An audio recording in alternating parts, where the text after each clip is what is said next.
नमस्कार साथियों, आप सभी का टॉप 30 क्लासेस में स्वागत है।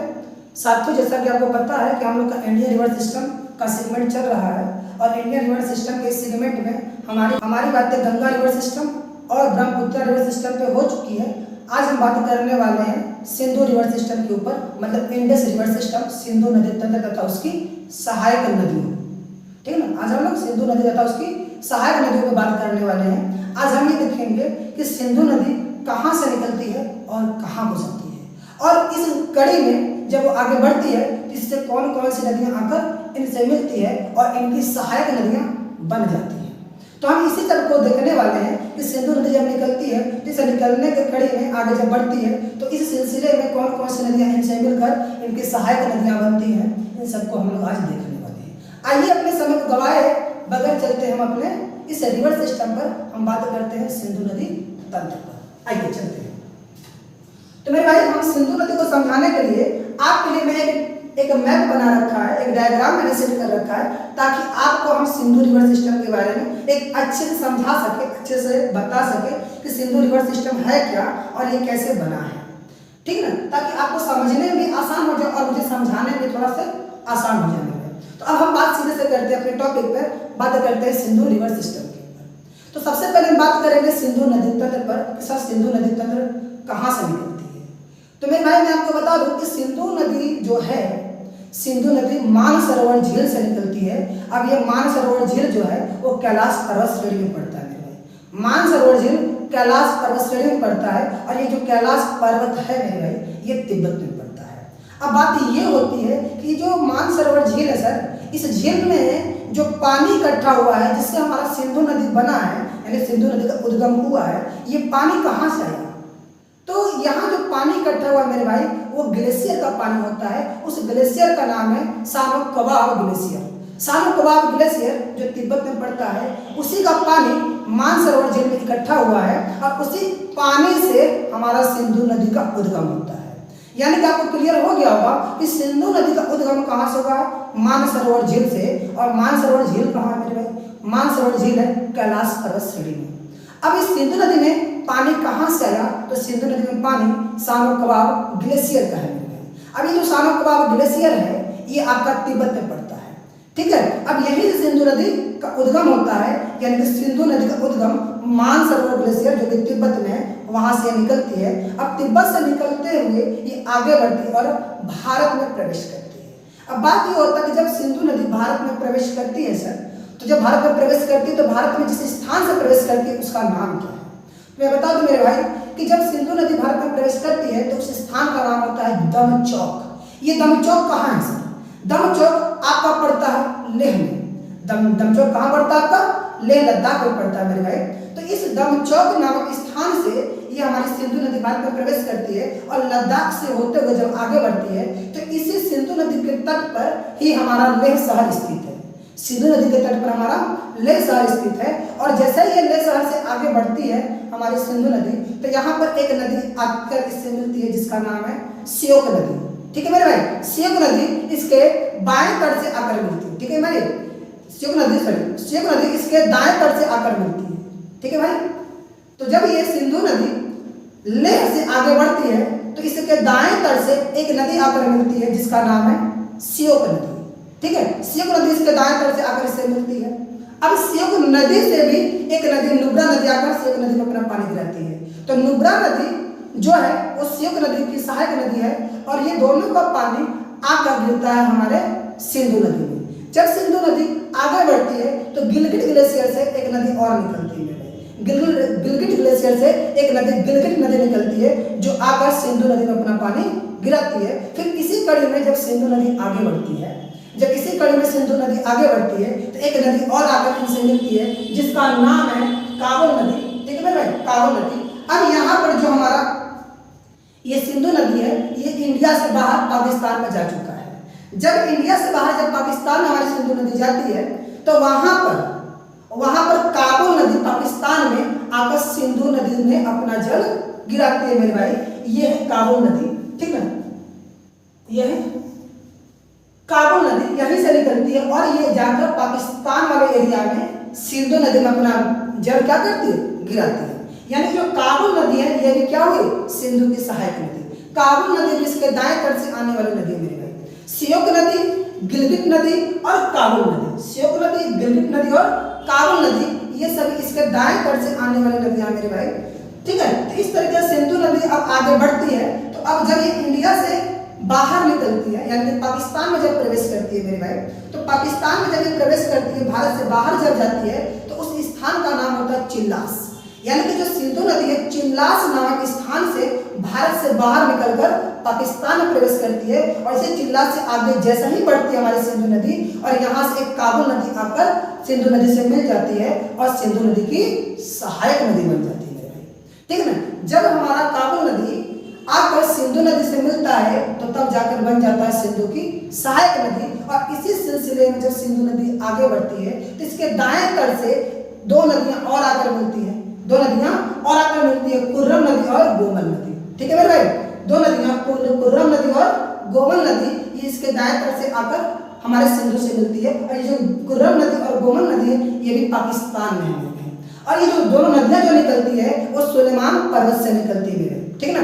ये जो कुर्रम नदी और गोमल नदी है इनका उद्गम सुलेमान पर्वत से होता है। और ये जो सुलेमान पर्वत है पाकिस्तान में पड़ता है। और यहाँ से इसके दाएं तरफ से दो नदियां आकर हमारे सिंधु नदी से आकर मिलती है। इस तरीके से हम लोग देख लिए कि सिंधु नदी के दाएं तट से आने वाली कौन कौन नदियां इनमें अपना जल गिराकर इनकी सहायक नदियां बन जाती है। ठीक है, अब तो हम लोगों ने इसके दाएं तट से आने वाली सभी नदियां ठीक ना देख लिए। अब हम बात करते हैं अपने बाएं तट से। ठीक ना, अब सिंधु के बाएं तट से कौन कौन नदियां आती हैं और इसमें अपना जल गिराती हैं, हम इसकी बात कर लेते हैं। तो सबसे पहले बात करते हैं कि सिंधु के बाएं तट से जाने वाली जो सबसे बड़ी नदी है, जिसको हम लोग सहायक नदी बोलेंगे आगे चलकर, जब तक कि अभी ये सिंधु नदी से नहीं मिली है तब तक इसको सहायक नहीं बोलेंगे। जब जाकर इस सिंधु नदी से मिल जाएगी तब जाकर इसकी सहायक बनेंगी। तो सिंधु की जो सबसे बड़ी सहायक नदी है मेरे भाई वो है सतलज नदी।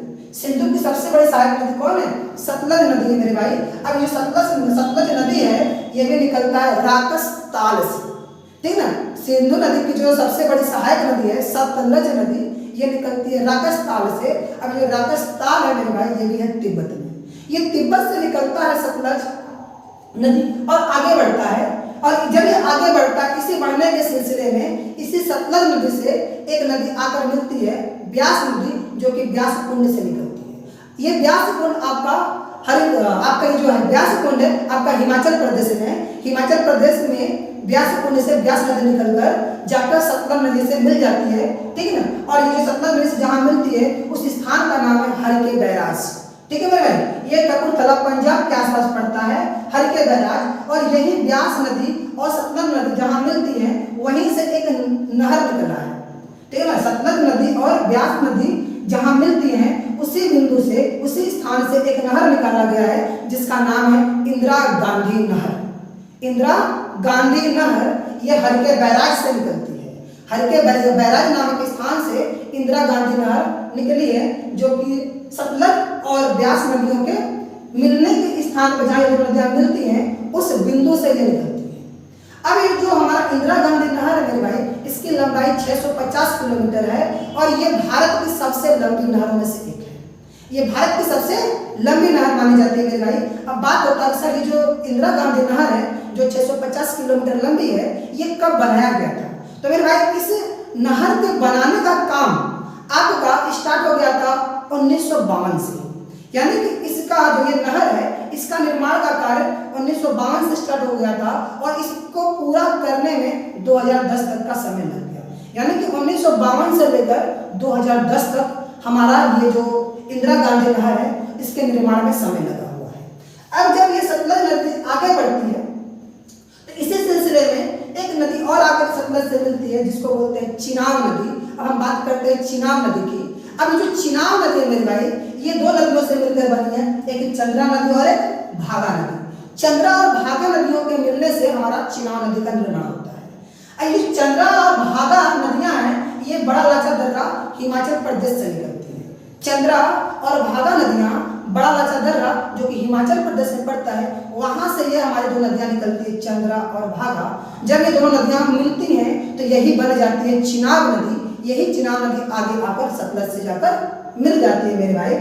अब इसी चिनाब नदी से एक नदी और मिलती है जिसका नाम है रावी नदी, और ये जो रावी नदी है ये रोहतांग दर्रा हिमाचल प्रदेश से निकलती है। रावी नदी जो है ये रोहतांग दर्रा हिमाचल प्रदेश से निकलते हुए जाके चिनाब नदी से मिल जाती है, और चिनाब नदी से एक झेलम नदी आकर मिलती है, और ये झेलम नदी है ये बेरीनाग झील से निकलती है। झेलम नदी बेरीनाग झील से निकलते हुए आगे बढ़ती है और जाकर चिनाब नदी से मिल जाती है।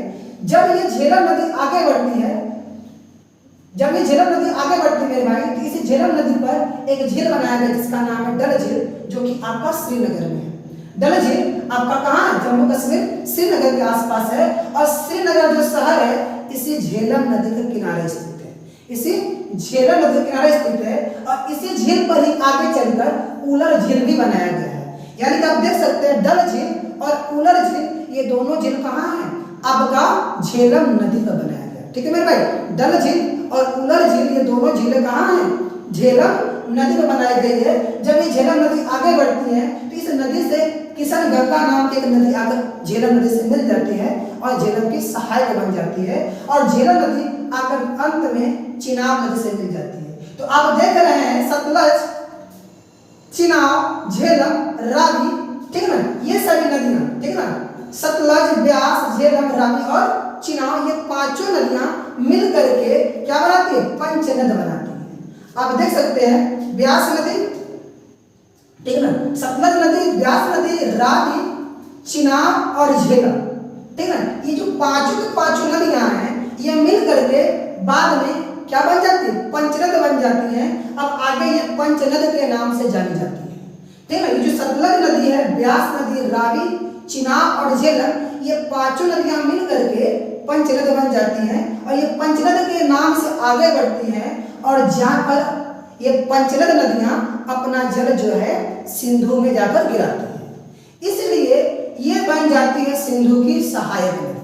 ठीक है ना, अब बात ये होता है जो पंचनद नदियां हैं ये सिंधु से कहाँ पर मिलती है मेरे भाई? तो मैं आपको बता दूं जो पंचनद नदियां हैं सिंधु से जाकर पठानकोट, कराची में जाकर मिलती है, और इसके आगे सिंधु नदी आगे बढ़ते हुए वो चली जाती है अरब सागर में जाकर अपना जल गिरा देती है। इस तरीके से हम लोग सिंधु नदी के बाएं तट की नदियों को भी देख लिए कि सिंधु नदी के बाएं तट की नदियां कौन कौन है? सतलज है, ब्यास है, रावी है, चिनाब है और झेलम है। ये सभी नदियां सिंधु के बाएं तट की हैं, जबकि श्योक नदी, गिलगित नदी, कुर्रम नदी और गोमल नदी तथा काबुल नदी ये सब जो है ये इसके दाएं तट की नदियां मेरे भाई। इस तरीके से आप देख पा रहे हैं कि हमारा सतलज नदी, सॉरी हमारा जो सिंधु नदी है वो कहाँ से निकली, कहाँ को गई, और इस सिलसिले में कौन कौन सी नदियां आकर इससे मिलती हैं और इसकी क्या बन जाती है? सहायक नदियां बन जाती है मेरे भाई। इस प्रकार से हम लोग सिंधु नदी तथा उसकी सहायक नदियों को देख लिए। अब हम चलते हैं इसके आगे, देखते हैं सिंधु नदी में और भी कुछ इंपॉर्टेंट बातें हैं क्या। तो मेरे भाई सिंधु नदी के बारे में कुछ इंपॉर्टेंट बातें भी हैं, आते हैं उसके ऊपर। तो आप लोग को मैं बता दूं कि यहीं पर 1960 में जब हमारे देश के प्रधानमंत्री पंडित जवाहरलाल नेहरू हुआ करते थे, तो उस समय पाकिस्तान और भारत के मध्य एक सिंधु जल समझौता हुआ था। सिंधु जल समझौता हुआ था 1960 में, जो हमारे देश के प्रधानमंत्री हमारे देश के प्रधानमंत्री पंडित जवाहरलाल नेहरू हुआ करते थे। तो इस सिंधु जल समझौता में यह हुआ था कि सिंधु नदी तथा उसकी सहायक नदियों में से कितने नदियों का पानी पाकिस्तान यूज करेगा और कितने नदियों का पानी भारत यूज करेगा। तो इस समझौते में निर्णय यह लिया गया कि जो भारत है रावी, ब्यास और सतलज नदियों का 80% जल यूज करेगा। हमारा जो प्यारा भारत है वो रावी, ब्यास और सतलज इन तीनों नदियों का 80% पानी भारत यूज करेगा, जबकि 20% पानी पाकिस्तान यूज करेगा। और अदर जो 3 नदियां बच जाती हैं सिंधु, झेलम और चिनाब, सिंधु, झेलम और चिनाब नदियां जो बच जाती है मेरे भाई, इन तीनों नदियों का 80% पानी पाकिस्तान यूज करेगा और 20% पानी हमारा प्यारा भारत यूज करेगा। ये हुआ था सिंधु जल समझौता में। ठीक है ना, सिंधु जल समझौता में यही बात हुआ था कि सिंधु नदी तथा उसके सहायक नदियों का कितना प्रतिशत पानी पाकिस्तान यूज करने वाला है और कितना प्रतिशत पानी हमारा प्यारा भारत यूज करने वाला है। इस समझौता से यही हमें पता चला कि ब्यास, रावी और सतलज नदियों का 80% पानी भारत यूज करेगा और 20% पाकिस्तान यूज करेगा, जबकि झेलम, सिंधु और चिनाब नदियों का 80% पाकिस्तान यूज करेगा और 20% हमारा पैरा भारत यूज करेगा। ठीक है मैम, तो यही तरीके से हमारा क्या हो गया, इस तरीके से हमारा सिंधु जल समझौता हो जाता है कंफर्म। अब हम बात करते हैं सिंधु नदी की सबसे बड़ी सहायक नदी कौन है। तो मैंने आपको ही बता दिया पीछे थोड़े टाइम पहले कि सिंधु नदी की सबसे बड़ी सहायक नदी कौन है, सतलज नदी। सिंधु नदी की सबसे बड़ी सहायक नदी सतलज नदी है मेरे भाई। अब बात करते हैं सिंधु नदी का उद्गम स्थल। सिंधु नदी का उद्गम स्थल तो मैं आपको बता रखा हूँ, इस सिंधु नदी का उद्गम स्थल कहाँ है, मानसरोवर झील है, जो कि कैलाश पर्वत श्रेणी में पड़ता है और वो स्थान तिब्बत में है। अब इसीलिए अगला बात होता है कि सर सिंधु का जो प्रवाह क्षेत्र वो क्या है, इसके प्रवाह क्षेत्र की बात कर लीजिए। तो सिंधु का प्रवाह क्षेत्र, तो मेरे भाई सिंधु का जो प्रवाह क्षेत्र है वो क्या है, सिंधु का प्रवाह क्षेत्र क्या है। तो आप देख रहे हैं ये तिब्बत से निकल के जो आज चाइना के कब्जे में है, इस तरीके से हम बोल सकते हैं चीन, ब्रैकेट में तिब्बत, तिब्बत। इसके बाद कहाँ आती है, भारत में, भारत में। इसके बाद कहाँ जाती है, पाकिस्तान में। इसके बाद पाकिस्तान में जाती है। इस तरीके से चीन, भारत और पाकिस्तान सिंधु नदी का प्रवाह क्षेत्र हो जाता है मेरे भाई, सिंधु नदी का प्रवाह क्षेत्र हो जाता है। इस प्रकार से आप देख रहे हैं कि सिंधु नदी का प्रवाह क्षेत्र क्या है। आई होप आपको बातें समझ में आ रही है मेरे भाई, आपको बातें समझ में आ रही है, क्लियर हो रहा है हर एक चीज बारी बारी से। तो अगर आपको जरा सा भी ये वीडियो आपको पसंद आ रहा है मेरे भाई, तो सो प्लीज आप सभी लोग इस वीडियो को अपने सभी मित्रों में शेयर कीजिए। यदि आप मेरे चैनल पर नए हैं मेरे भाई, तो आप इसको सब्सक्राइब भी कीजिए। आइए चलते हैं हम लोग नेक्स्ट पेज पर, देखते हैं आगे भी कुछ रखा है क्या आपके लिए। तो मेरे भाई बस जो मैंने आपको पीछे समझाया है, फिगर बनाकर, डायग्राम बनाकर, उन्हीं सब चीजों को यहाँ पर भी मैंने ले रखा है, ताकि आप इसको भी देखकर अपने आप को समझ सकते हैं कि एक्चुअल में सर जो बताया वो सही है या गलत। आप इससे हम जो पढ़ाए हैं उसका आप तुलना कर सकते हैं मेरे भाई, ठीक है ना। तो इतना ही था आज के सिंधु रिवर सिस्टम के अंतर्गत। बाकी की आप देख ही लिए हैं कैसे क्या चीज था। थैंक यू, धन्यवाद।